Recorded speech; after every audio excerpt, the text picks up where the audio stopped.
Bonjour à toutes et à tous. Merci de nous rejoindre pour ce webinaire un peu particulier, centré autour du devoir de vigilance et de la présentation du réseau que nous avons mis en place pour essayer de répondre au mieux aux besoins des entreprises autour de ces nouvelles obligations, qui sont d'ailleurs pas si nouvelles que ça, on va le voir, du devoir de vigilance.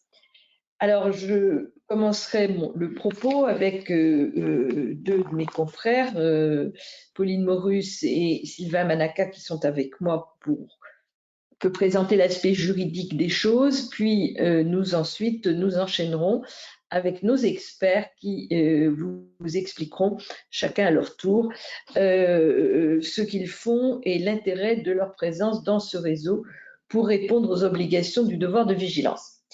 Alors, tout d'abord, un petit point, le devoir de vigilance existe dans la loi française, la loi Sapin, depuis 2017.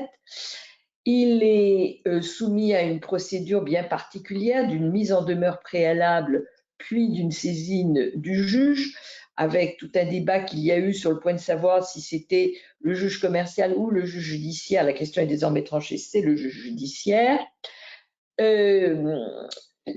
Cette obligation ce devoir de vigilance s'applique aux entreprises de plus de 5000 salariés en France, donc ça ne touche que quelques très grosses entreprises, mais la chaîne de valeur est impactée. C'est-à-dire que c'est à l'entreprise de faire la preuve que tout au long de sa chaîne de valeur, elle s'est assurée que ses obligations à elle pouvaient être convenablement respectées. La donne change complètement avec l'arrivée de la directive dont mes confrères vous parleront plus en détail, qui est en phase de finale, si je puis dire, d'approbation au niveau européen, mais qui le sera avant la fin de la mandature, qui concernera les entreprises de plus de 250 salariés. Donc, on change complètement de niveau, si je puis dire, et qui concernera principalement le climat, mais pas seulement.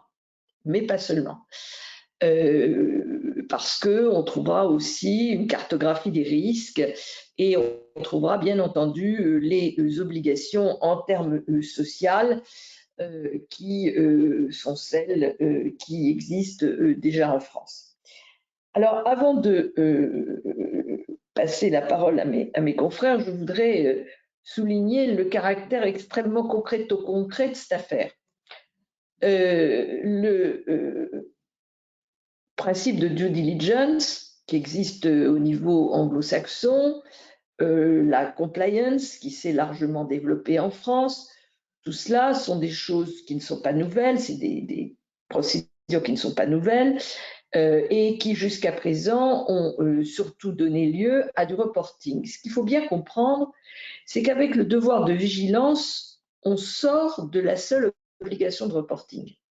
On est dans une obligation de s'assurer que tout a été fait pour que les risques auxquels on est exposé et dont on a une connaissance préalable ont été gérés de manière satisfaisante, de telle sorte que s'il y a un problème, et la vie est faite de problèmes, eh bien l'entreprise peut apporter la preuve qu'elle a fait ce qu'elle pouvait pour éviter que cette situation se retrouve.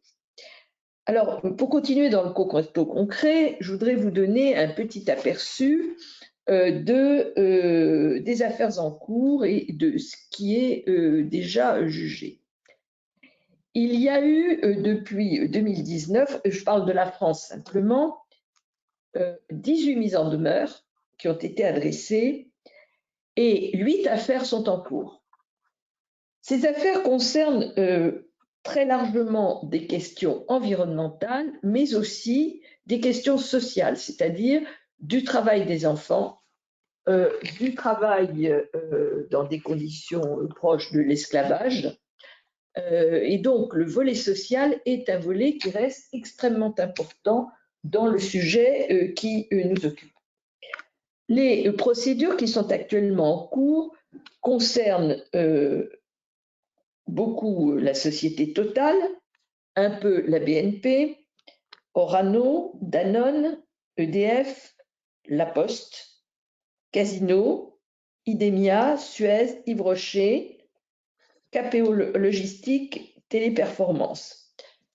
C'est une liste qui est assez variée, qui va donc mettre en cause des choix qui sont faits d'investissement dans le fossile pour les banques, par exemple, ou pour les sociétés comme Total, mais qui peut aussi poser des problèmes d'ordre social, par exemple pour Téléperformance et ses filiales, qui est un centre de, comment dit-on, de réponse au téléphone, hein, le terme exact que ça a, un centre d'appel, oui, merci, dans lequel les gens sont manifestement totalement exploités. Cela peut être de la déforestation illégale, qui a un impact sur les produits alimentaires, hein, c'est le cas de Casino. Cela peut être le non-respect des droits des peuples autochtones, c'est le cas d'EDF au Mexique. Bon, je vous donne ces quelques exemples, ou Danone avec le plastique, pour qu'on voit bien ce que cela peut donner. Et je voudrais attirer l'attention sur 2 décisions qui ont été rendues cette fois-ci, qui sont les 2 premières condamnations pour manquement au devoir de vigilance qui concernent de l'importation de bois illégal. Voilà, donc c'est des choses qui sont, c'est des situations qui sont vraiment tout à fait concrètes et qui justifient donc de la part des entreprises un véritable effort pour prendre en considération les risques auxquels elles sont exposées et pour mettre en place les plans de vigilance adéquats, avec bien entendu une proportionnalité. On ne demande pas la même chose à une PME de 250 salariés et à une multinationale de 250 000 employés. Je terminerai en disant que dans les rares décisions qui ont été rendues, bon, il y a des décisions d'irrecevabilité qui montrent l'importance que le juge accorde à la procédure, c'est-à-dire au caractère de la mise en demeure, de la conformité entre la mise en demeure et l'assignation qui sort derrière, d'une interprétation assez étroite de la recevabilité des actions, c'était l'essentiel de ce qui a été jugé, mis à part l'importation de bois illégal parce qu'il existait déjà une disposition impliquant au niveau communautaire une obligation de vigilance quant à l'importation, les conditions d'importation du bois. Mais il est clair qu'on va changer au moins de degré, voire de nature. Et donc, c'est l'occasion pour les entreprises qui, de toute façon, se sont lancées dans la RSE, dans l'ESG, etc., je dirais de mettre à profit tout le travail qui a déjà été fait pour s'inscrire, pour penser le plan de vigilance qui va devenir en fait un outil stratégique. Je crois qu'il ne faut pas le voir uniquement comme quelque chose de défensif. C'est-à-dire, j'essaye de ne pas avoir de pépins. C'est aussi une manière très prospective, très dynamique d'envisager le développement et l'avenir de l'entreprise. Voilà, je m'arrêterai là pour le moment et passerai donc la parole à mes confrères. Merci. Alors, le premier point qu'on voulait porter à votre attention, c'est celui du champ d'application rationné personae, le champ d'application personnel de ces réglementations, parce que c'est là où il y a une grosse évolution, hein, c'est ce que Madame Lepage vous disait en introduction, et c'est la raison pour laquelle le sujet du devoir de vigilance fait l'objet d'une actualité assez forte et renouvelée et intéresse beaucoup plus de parties prenantes que sous l'égide de la seule loi française de 2017. Donc, s'agissant de ce champ d'application personnel, il faut bien distinguer les entreprises qui sont assujetties et puis ensuite le champ d'application, le périmètre d'application de la réglementation, où on va voir que ça concerne des entreprises distinctes. Donc, dans l'ordre, si on reprend 2017, la loi française, on avait un seul critère pour définir les entreprises qui étaient assujetties au devoir de vigilance, c'est celui du nombre de salariés. On était à 5 000 salariés, donc on est sur un seuil qui est très élevé. avec cette particularité qu'on avait une approche consolidée, c'est-à-dire que c'était 5000 salariés au niveau du groupe, la société les mères et puis les filiales directes et indirectes, c'est-à-dire les filiales de filiales. Donc, on a cette approche globale qui, en conséquence, induit un critère assez élevé, qui est celui de 5000 salariés. Et on avait aussi un seuil de 10 000 salariés pour les entreprises étrangères qui avaient une activité sur le seuil français. Très concrètement, ça avait pour conséquence d'englober dans ce devoir de vigilance environ 150 entreprises, ce qui est quand même très, très limité. Hein. On était vraiment sur des multinationales et donc vraiment pas sur une obligation généralisée. Les choses changent énormément avec donc ce projet de directive européenne, la directive sur le devoir de vigilance, hein, avec cette abréviation que vous entendrez régulièrement, la CSDD ou la CS3D. Donc c'est cette nouvelle directive qui a fait l'objet d'une proposition par la Commission en 2022, qui est en cours d'approbation. On a eu les amendements du Parlement en 2023. Entre-temps, on a eu également les avis du Conseil. Voilà, maintenant on en est au stade du trilogue et on espère effectivement d'avoir un texte définitif assez prochainement. Donc dans le cadre de cette directive, en tout cas dans son texte initial, on passait désormais avec un double critère qui était celui donc du nombre de salariés et de chiffre d'affaires, mais un critère largement revu à la baisse, donc avec une vocation d'englober un très grand nombre d'entreprises, et en revanche une approche individualisée. Je vous ai parlé de l'approche consolidée à l'instant pour la loi française. Désormais, vu la revue à la baisse très forte des seuils d'application, on est passé sur une approche individuelle, donc c'est entreprise par entreprise. Sous cette réserve que le Parlement est venu réintroduire un amendement. Donc le principe, c'est bien une approche individualisée à l'entreprise, mais par exception, il y a des seuils spécifiques pour les groupes. Ça, c'est un amendement qui a été proposé par le Parlement. Je ne m'y attarde pas plus, il faut le garder à l'esprit, peut-être qu'on l'aura dans le texte définitif. Mais le principe, au niveau européen, c'est un seuil abaissé à 500 personnes avec un chiffre d'affaires de 150 millions pour donc une entreprise. Et on a une deuxième catégorie d'entreprises qui sont donc les seuils divisés par 2, donc 250 personnes et un chiffre d'affaires à 40 millions. Dans certains secteurs spécifiques qu'on appelle les activités dites à fort impact, globalement, ça recouvre le textile, l'agriculture et puis toutes les activités d'extraction minière. À nouveau, comme sous l'égide de la loi française, on va englober les entreprises qui sont établies au sein de l'Union européenne, mais également toutes les entreprises internationales qui ont une activité sur le seuil européen, histoire de mettre tout le monde sur un pied d'égalité concurrentielle. Ça, c'était les seuils proposés par la Commission. Donc, ce qu'il faut retenir à titre principal, c'est 500 personnes, 150 millions. Le Parlement a une ambition beaucoup plus forte. Il divise par 2. On passe à 250 salariés et 40 millions d'euros de chiffre d'affaires. On n'a pas les seuils définitifs, donc on tâtonne entre ces seuils-là. Hein. Est-ce que ce sera 250, est-ce que ce sera 500, 40 millions, 150 millions? Un compromis entre les deux. Et puis, est-ce qu'on aura toujours cette exception sur les secteurs spécifiques de l'agriculture, du textile et de l'extraction minière? C'est vraiment en cours d'évolution. Ce qu'il faut retenir, c'est qu'en tout cas, alors au stade de la proposition initiale, c'est qu'on englobe dans ce champ d'application vraiment un grand nombre d'entreprises. On estimait à 11 900 sociétés européennes et 6 000 sociétés non européennes. Donc vous voyez, par rapport aux 150 de la loi française, on est au moins sur une multiplication par 10. Donc c'est par 100 même, donc c'est énorme.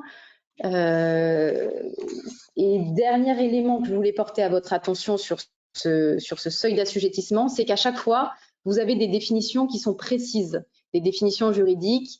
Qu'est-ce qu'on appelle, comment on va définir la filiale, comment on va définir la maison mère, comment on va définir les salariés, de quel chiffre d'affaires on parle, est-ce que c'est un exercice, 2 exercices, là encore une fois c'est en débat.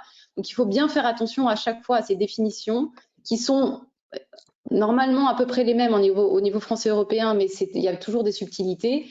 Donc il faudra toujours il y aura vraiment ce travail initial pour chaque entreprise de bien vérifier s'ils sont assujettis à ces seuils et s'ils remplissent les définitions associées.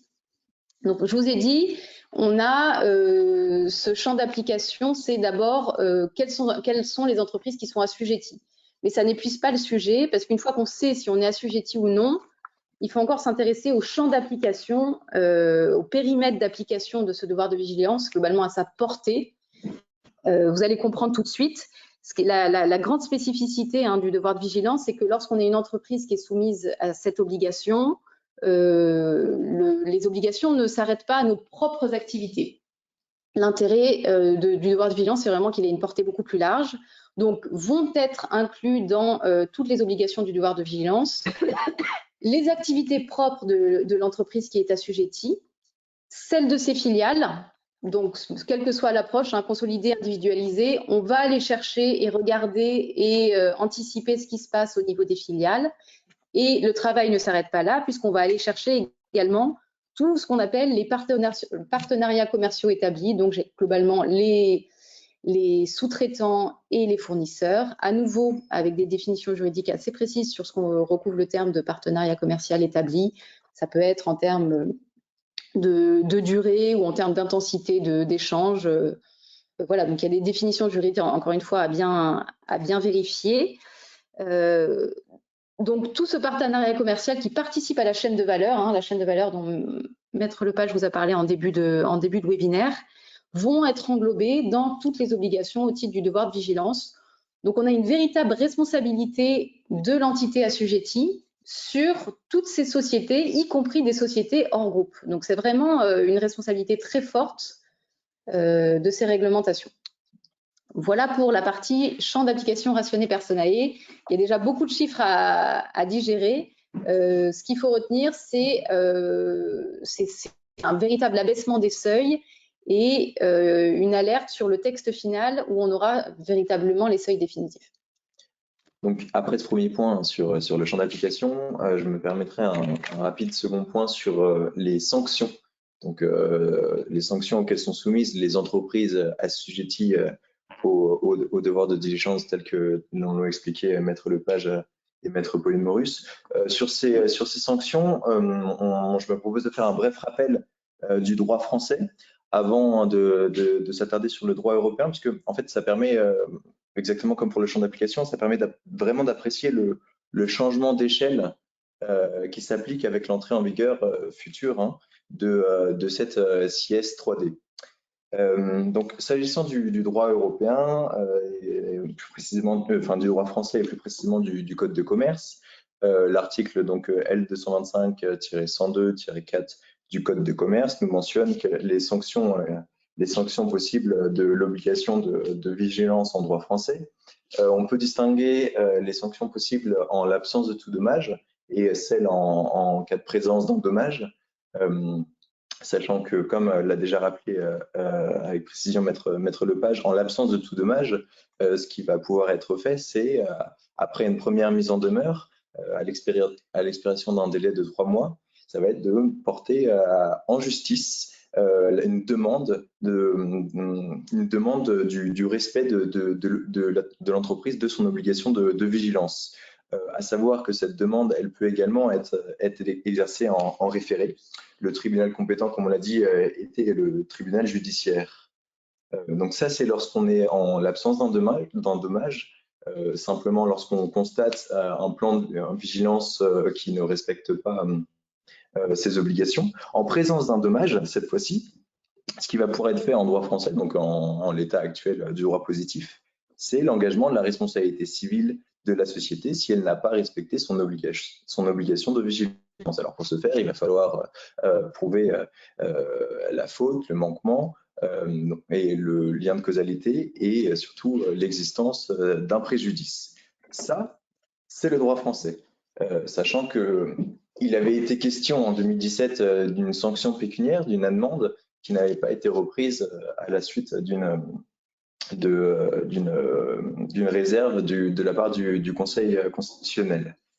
En droit européen, on va avoir une dualité en termes de sanctions. D'une part, des sanctions qui pourraient être administrées Et d'autre part, à nouveau, on retrouve l'engagement, la possibilité d'engager la responsabilité civile de la société assujettie au devoir de vigilance européen.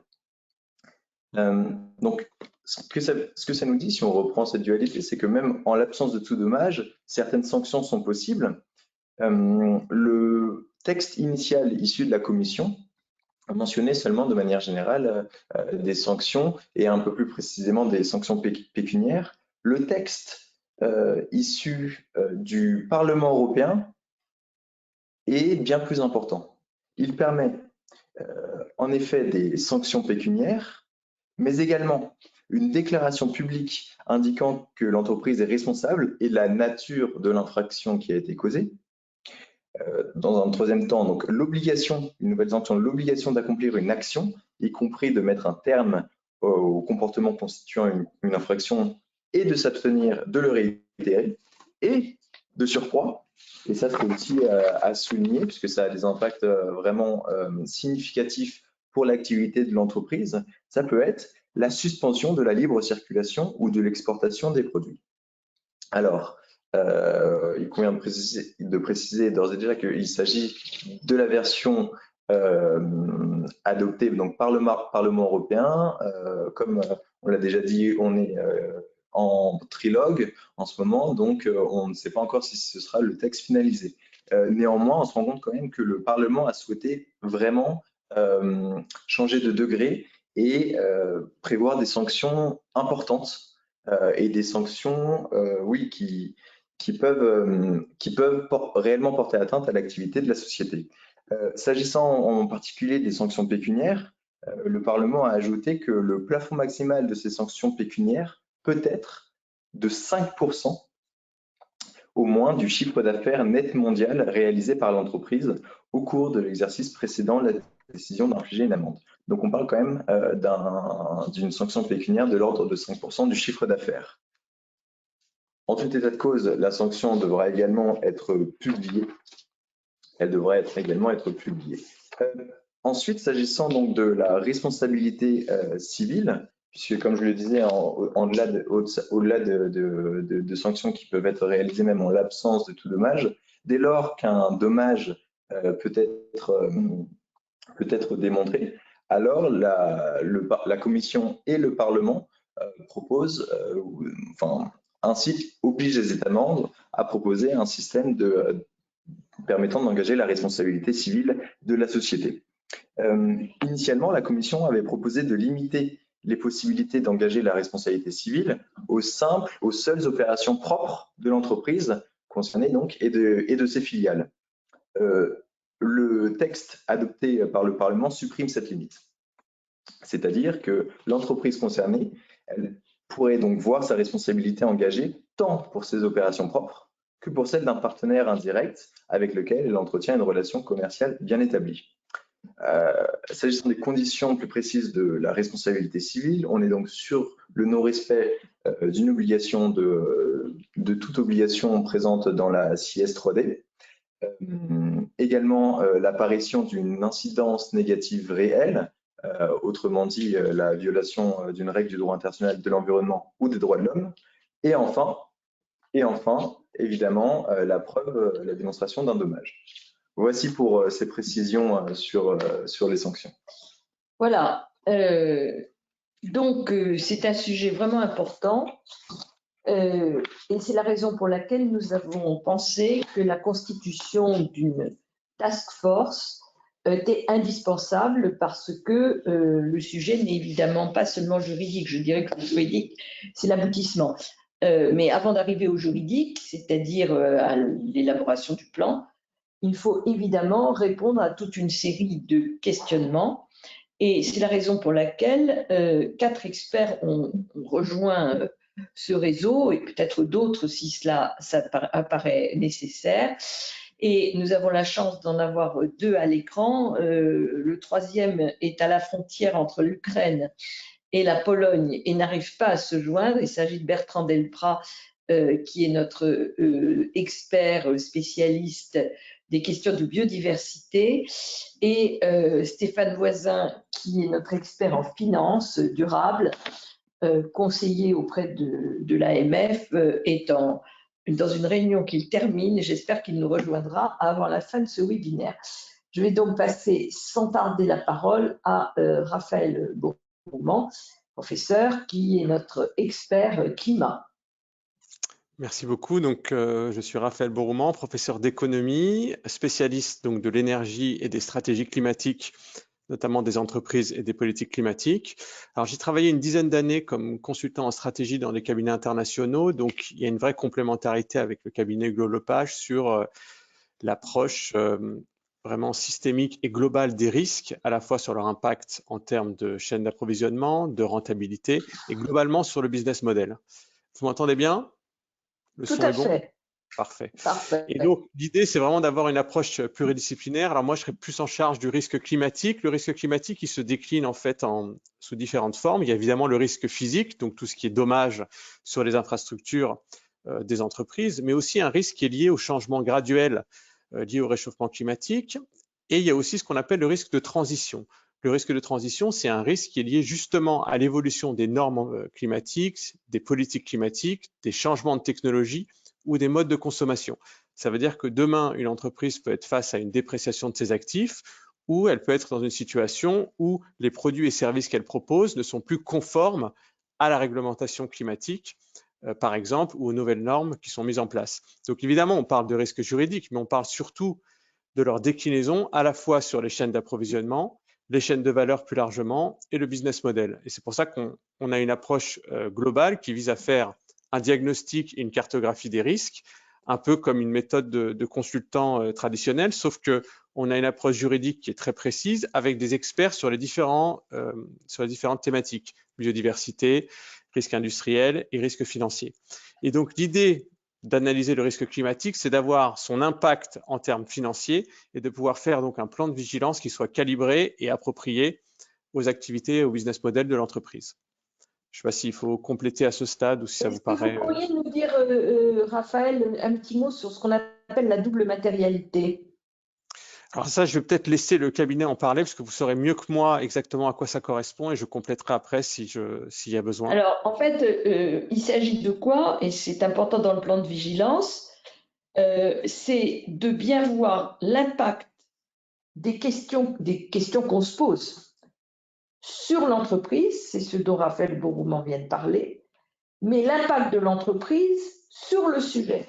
Autrement dit, quel est l'impact de l'entreprise sur les questions climatiques? Quel est l'impact de l'entreprise sur les risques? Quel est l'impact de l'entreprise sur la biodiversité? Et le devoir de vigilance va devoir s'attaquer aux deux faces de cette même médaille.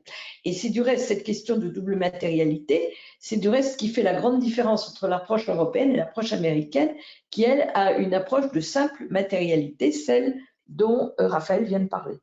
Et peut-être vous pouvez compléter sur ce point, Raphaël. Alors, par rapport à ce que vous disiez exactement, il y a l'idée de voir le rôle que l'entreprise peut avoir de manière proactive par rapport à ces risques et comment elle peut analyser ses process et ses métiers pour les décarboner et obtenir une forme d'avantage concurrentiel et une différenciation dans cette stratégie de décarbonation.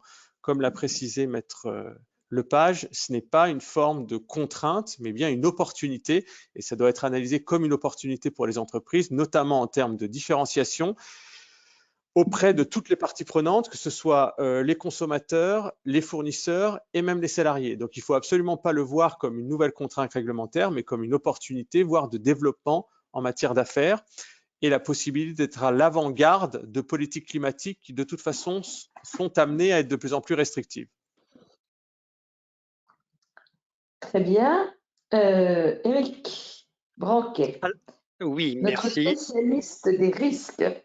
Oui, des risques industriels. Alors, Raphaël vient de poser de manière très claire et à votre suite, Maître Page, la situation concernant ce plan et ses ambitions autour de ces plans de vigilance. Alors, moi, je suis chimiste, ingénieur chimiste et docteur en chimie, et j'interviens dans le vaste mot de l'environnement depuis maintenant plus de 30 ans.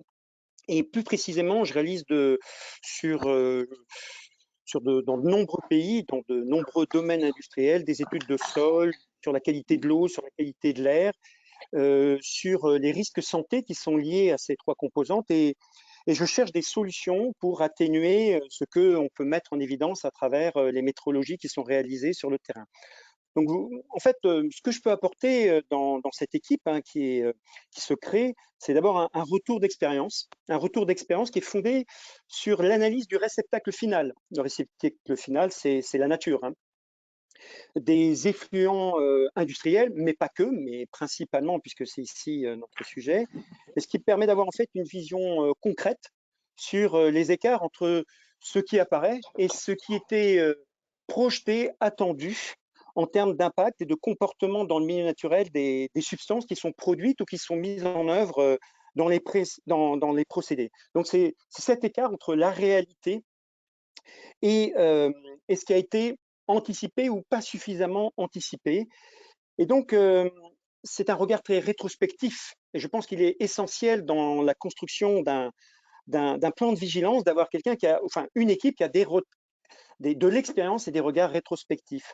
Et Maître Lepage l'a dit, en fait, cette vision du plan de vigilance doit être projective pour les entreprises. Et on ne doit pas délier le caractère rétrospectif à ce caractère prospectif. Alors, on l'a compris, on le sait, le monde s'est complexifié hein, dans ses chaînes de valeur, dans ses relations.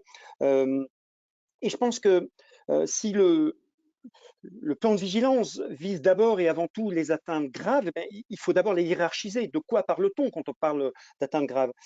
Et en fait, pour moi, il y a trois éléments qui sont clés. C'est trois piliers, la temporalité, quelle est l'imminence des dommages? Et ça, c'est ces retours d'expérience qui permettent de les comprendre, de les hiérarchiser. D'un point de vue plus quantitatif, quelle est l'ampleur des atteintes potentielles par rapport à des situations d'usage de composés, notamment de substances? Et d'un point de vue plus qualitatif, quel est le caractère irrémédiable des atteintes par rapport à ces substances qui sont mises en œuvre dans certains procédés? Et je pense qu'on peut éclairer par rapport à un sujet qui est complexe actuellement et dont on parle beaucoup dans la presse et sur lequel je travaille depuis de nombreuses années, c'est les composés par exemple perfluorés.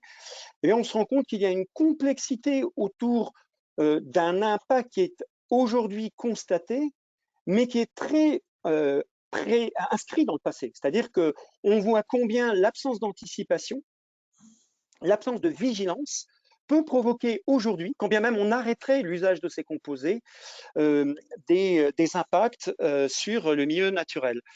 Donc, c'est toutes ces thématiques et tous ces retours d'expérience, je crois, qu'on met à profit et qu'on va partager dans notre équipe. Merci beaucoup. Je vais peut-être dire un petit mot de nos deux intervenants en attendant qu'ils nous rejoignent ou pas. Donc Bertrand Delprat dirige une société de conseil en biodiversité. Il est situé en France et il a un bureau en Pologne. Il donc travaille sur tous les sujets de biodiversité avec les entreprises en lien, par exemple, avec les autorisations environnementales, avec les dérogations sur les espèces protégées, etc. Et on voit bien que la question de la biodiversité a une importance croissante dans le domaine pour le monde de l'entreprise. Tout simplement, d'abord, ça peut être un sujet bloquant quand on veut réaliser un projet, et deuxièmement, l'impact en termes de biodiversité peut être un impact négatif et qui peut être reproché à l'entreprise. Et puis, le quatrième intervenant pour le moment, c'est donc Stéphane Voisin, qui a une très grande expérience, qui est directeur de l'Institut Louis Bachelier, qui a fait partie de la plateforme européenne pour la finance durable, donc qui est à l'origine de toute la taxonomie, et qui, lui, peut apporter, en lien avec le volet économique que Raphaël Brouman a, et c'est très intéressant que dans cette plateforme, nous ayons dans cette task force à la fois un économiste et un financier qui peut apporter précisément l'approche financière et de finance durable aux plans de vigilance qui sont mis en place, ce qui permet à l'entreprise, encore une fois, de n'être pas sur une vision défensive, c'est-à-dire je vais faire le plan qui va me permettre pour le coût moindre d'avoir ceinture et bretelles, si toutefois une telle possibilité est réelle, mais de dire, bon ben voilà, quelles sont les opportunités que le traitement de ces sujets va pouvoir m'apporter, y compris du reste la possibilité de créer des crédits carbone, la possibilité peut-être un jour d'avoir des crédits biodiversité, c'est-à-dire d'avoir des débouchés économiques et financiers sur les actions qui sont mises en œuvre grâce au plan de vigilance. Voilà à peu près ce que nous voulions vous présenter, étant entendu que nous, au sein du cabinet, nous nous attacherons à l'aspect juridique, mais aussi à l'aspect social, c'est-à-dire le respect de toutes les règles de droit du travail, d'égalité des sexes, de non-travail des enfants, du travail dissimulé, etc., etc. Voilà, nous sommes maintenant à votre disposition pour les questions que vous souhaiteriez nous poser. Margot, est-ce que vous avez des questions? Oui, une première question. Alors, concrètement, j'habite sur la côte d'Opale et des entreprises d'extraction de granulats marins ont sévi et séviront encore au vu des besoins. Ces extractions participent à accélérer l'érosion des côtes dont la résilience est financée par le contribuable et non pas par le pollueur. Qu'apporte ou que pourrait apporter cette directive par rapport à la responsabilité pollueur-payeur qui, elle, n'est pas assujettie à un nombre d'employés pour pouvoir être activée? Alors, merci pour cette excellente question. Le principe pollueur-payeur, il est subordonné à une seule chose, c'est qu'il y a une pollution. À partir du moment où il y a une pollution, il y a une victime de cette pollution, le principe pollueur-payeur est applicable. Et du reste, même si ce n'est pas une victime, personne physique, mais que c'est l'environnement qui est victime de la pollution, c'est ce qu'on appelle le préjudice écologique. Et ce préjudice écologique, il est réparable en vertu d'une part des directives communautaires et d'autre part du Code civil français et de la jurisprudence Erika que nous avons obtenue voici maintenant plus de 10 ans quand même. Voilà, alors le sujet que vous abordez est un sujet qui est délicat parce que ce sont des entreprises qui sont soumises à l'autorisation, des autorisations d'extraction de matériaux. Normalement, ces autorisations ne doivent être délivrées qu'à la condition que les inconvénients soient suffisamment prévenus. C'est la rédaction même, je parle sous le contrôle d'Éric Branquet, c'est la rédaction même de la législation sur les ICPE, sur les installations classées. Sauf qu'on se rend compte que de plus en plus, il y a des impacts directs et indirects, et surtout dans le temps, d'un certain nombre d'autorisations qui sont délivrées, et on se rend compte que le principe pollueur-payeur est en fait, en réalité, assez peu appliqué. Je choque peut-être quelques-uns en disant cela, mais si vous prenez par exemple la présence des pesticides dans l'eau, pesticides qui ont été autorisés voici 20 ans, 30 ans, et qui maintenant sont interdits, ou qui ont été interdits plus récemment, qui sont là pendant 20 ans, 30 ans, 40 ans, qui détruisent consciencieusement la faune marine et qui sont hyper toxiques, leurs sphinx qui sont purement et simplement interdits. Qui est-ce qui va payer pour la dépollution? Personne, parce qu'on ne dépollue pas. Et donc, en fait, ce sont les collectivités locales, donc les contribuables, qui, dans le cadre des travaux faits pour avoir une eau potable, vont être obligés de mettre en place des systèmes pour filtrer l'eau et récupérer ces cochonneries. Bon, il y a le principe pollueur-payeur n'est absolument pas appliqué. On est dans le cadre d'un système pollué-payeur. Alors, la question que vous posez, c'est est-ce que cette ce nouveau devoir de vigilance est de nature à poser de manière différente la question de la responsabilité des industriels sur les pollutions qu'ils laissent, alors même qu'ils sont dotés d'autorisation pour faire ces pollutions, en quelque sorte. Je pense que c'est une excellente question et je ne doute pas un instant qu'elle sera soumise dans des délais relativement courts au juge. Tout simplement parce que il y a une question de poids du coût de la pollution. Et il est clair que si on demande à une entreprise d'être vigilante et donc de ne pas nuire au milieu, eh bien, il faut que les procédés qu'elle utilise ou les produits qu'elle fabrique rentrent dans ces catégories-là. Or, ce n'est pas sous cet angle-là que les choses ont été vues jusqu'à présent. elles ont été vues sous l'angle, il ne faut pas qu'on vous délivre des autorisations respectant un certain nombre de normes. Voilà. C'est pas du tout la même, enfin, me semble-t-il, la même philosophie, mais peut-être les uns ou les autres avez-vous une vision différente de ce que je viens de dire. Eric, je dirais simplement que on a peut-être là aussi des problèmes de temporalité entre dans les mises à jour. Si on regarde strictement d'un point de vue ICPE, les mises à jour entre une autorisation qui est délivrée par rapport à normalement l'ensemble des nuisances ou des impacts liés à l'exploitation ou l'ICPE qui va être exploité, et notamment en termes ici d'érosion et de risque érosif, et des modifications qu'on observe qui sont dans des temporalités qui sont autres que l'autorisation d'exploiter. Dit autrement, peut-être ça interroge sur des mises à jour plus fréquentes, des évaluations ICPE et ou qui peuvent être complémentées par justement les plans de vigilance puisqu'ils seront dans une fréquence donnée mis à jour. Donc, je pense qu'il peut y avoir une complémentarité entre l'aspect strictement ICPE et justement ce que peut apporter le plan de vigilance avec une fréquence qui n'est pas celle strictement réglementaire. vous avez peut-être sûrement quelque chose à ajouter. Non, moi, les réponses sont très claires, je n'ai rien à ajouter. Margot, avons-nous d'autres questions? Alors, comment vous est venue l'idée de créer ce réseau? Existe-t-il à votre connaissance des initiatives similaires en France ou en Europe?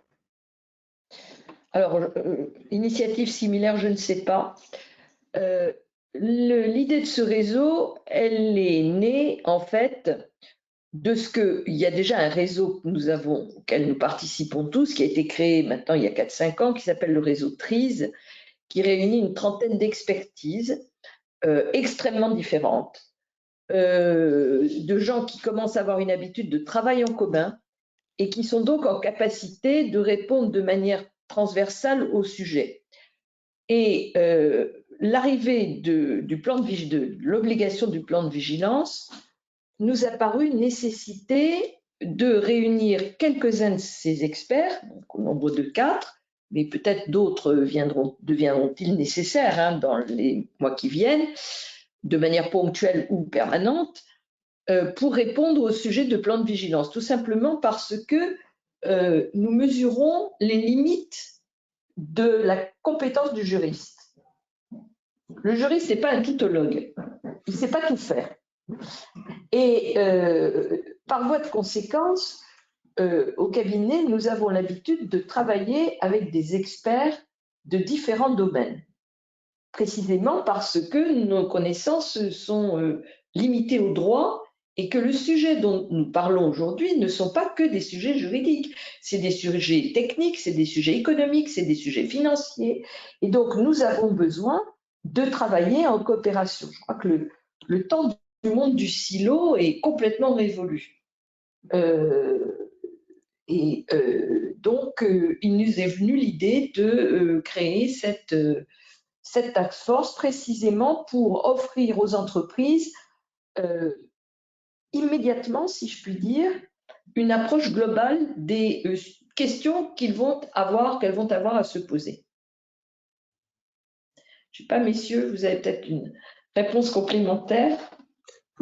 Par rapport à ce que vous venez de dire, effectivement, les bons économistes aussi ne sont pas des tautologues, donc je pense que c'est très important de pouvoir travailler avec cette approche pluridisciplinaire et à ma connaissance, seule cette équipe, en tout cas dans ce qu'on a vu, se distingue des autres structures type cabinet de conseil standard par cette approche pluridisciplinaire avec à la fois des juristes et des experts des différents domaines qui concernent ce devoir de vigilance. Et donc cette pluridisciplinarité apporte justement cette approche systémique qui manque et qui peut être très intéressante pour les entreprises qui vont mettre en place des plans de vigilance. Eric? Oui, je suis complètement d'accord. La manière dont j'aborde les sujets justement autour de ces risques industriels, eh bien, c'est que je vais chercher la transversalité des compétences. L'équipe avec laquelle je travaille actuellement, il y a des physico-chimistes, des biologistes, des pharmaciens. Donc, je ne suis pas non plus tutologue, j'ai un grand retour d'expérience, je sais aborder, je sais poser les questions, je sais questionner le réel, mais je ne sais pas apporter toutes les réponses. Et je pense que la force d'une équipe, justement, elle est dans sa diversité et sa complémentarité. Voilà, et j'ajoute que nous sommes tous des professionnels. Certains sont experts judiciaires, c'est le cas d'Éric Banquet. Et donc, par rapport à une société de conseil, je dirais que nous avons tous une compétence professionnelle qui permet une assurance professionnelle et qui permet donc une vraie sécurité pour les entreprises qui nous contacteront. Est-ce qu'il y a d'autres questions? Une dernière question. Quid de ce devoir de vigilance pour les centrales nucléaires? C'est une excellente question. On vous répondra que le devoir de vigilance pour une centrale nucléaire, c'est de gérer au mieux la sécurité et la sûreté. Et c'est probablement, vous savez que je n'ai pas une réputation d'adorer le nucléaire, mais je dirais que c'est un domaine dans lequel la vigilance est quand même de base, parce qu'on ne peut pas se permettre un accident nucléaire. Alors ensuite, se poser la question des générations futures, se poser la question de la réversibilité pour les déchets enfouis, ben, la question est posée actuellement au Conseil constitutionnel, hein, donc je ne me permettrai pas de me substituer à la position qu'il prendra. Ces questions se posent effectivement. Ces questions se posent effectivement, mais je pense qu'elles ne se poseront pas de manière concrète. Tout à l'heure, dans les décisions que j'ai citées, il y en a une qui concerne EDF. C'est une décision, c'est une mise en demeure qui fait suite à la volonté d'EDF d'installer une éolienne. Donc, vous voyez, on est très loin des centrales nucléaires au Mexique contre l'avis des populations autochtones. Voilà. Et donc, c'est ce sujet-là qui est posé sur la table. Il n'y a plus d'autres questions? Écoutez, Non, il me reste... Il n'y a plus de questions, Margot? Non, il n'y en a plus. Merci. Eh bien, écoutez, nous vous remercions. Oui, Oui, ce que je voulais dire par rapport à la dernière question sur le nucléaire, c'est que on reproche souvent aux énergies renouvelables leur intermittence, mais quand on regarde le risque climatique sur les centrales qui sont au bord des fleuves, il y a un risque puisque ces fleuves pourront plus refroidir les centrales et donc il faudra les arrêter aussi à des moments. Et donc le risque climatique concerne également en termes de vigilance le secteur du nucléaire. il commence à peine à le prendre en considération. Hein. L'équipe du cabinet, c'est un vrai problème. Hein. L'équipe en cours avec le cabinet Glo-Lepage travaillera sur cette prise de conscience croissante de ce problème et du lien entre risque climatique et centrales nucléaires. Voilà. Mais écoutez, il me reste à vous remercier de votre attention. Ce webinaire est bien entendu susceptible d'être vu en replay sur notre chaîne YouTube et je vous souhaite une excellente journée. Merci à tous. Merci. Merci.